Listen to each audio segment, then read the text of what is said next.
তোমার কাছে বেশি হয়েছে।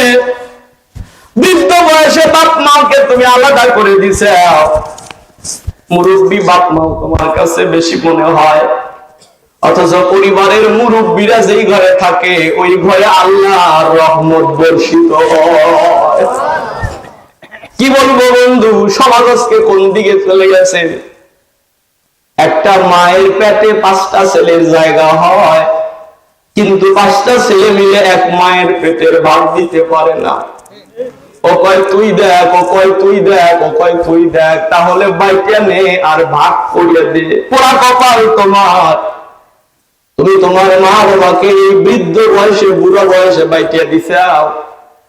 তোমার বাপ মাও ঘরের মধ্যে ভর্তা দিয়া ভাত খায়, আর তুমি তোমার ঘরে মাংস দিয়া ভাত খাও। তুমি আবার জান্নাতে যাওয়ার স্বপ্নে দেখো। আমার মতো বক্তার ওয়াজ তোমার 4 পয়সার উপকারও হবে না।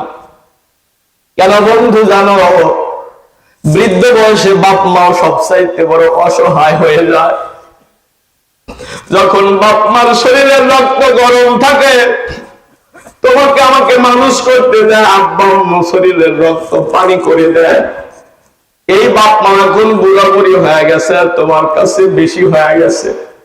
তোমার কি মনে পড়ে না আব্বার বয়সের মানুষগুলো মারা গেছে, আব্বার কয়দিন বাঁচবে, বুড়া মানুষটার সাথে ঝগড়া করে কি লাভ? তোমার কি মনে পড়ে না আমার মায়ের মাথার চুল পেকে গেছে, মায়ের গায়ের চামড়া ঢিলা হয়ে গেছে, মা আর কয়দিন থাকবে, বুড়ি মার সাথে ধমক দিয়ে কি লাভ? বল, তুমি তো এমন আচরণ করো, মহিলারা বেশি কথা বলবে, এটা স্বাভাবিক। আজকের বিজ্ঞান বলেছে একটা পুরুষের কণ্ঠনালী যদি 1 মিনিটে 50 বার প্রকম্পিত হয়, একটা নারীর কণ্ঠনালী মিনিটে 80 বার প্রকম্পিত হয়।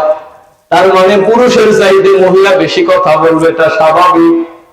কেন বন্ধু জানো, তোমার মা আমার মা যদি বেশি কথা না বলতো, তুমি আমি কথা বলতে শিখতাম না। আব্বা তো প্রয়োজন ছাড়া কথা বলে না, আর মা তো সন্তান জন্ম দিলে নতুন করে আবার মুখ ফোটে।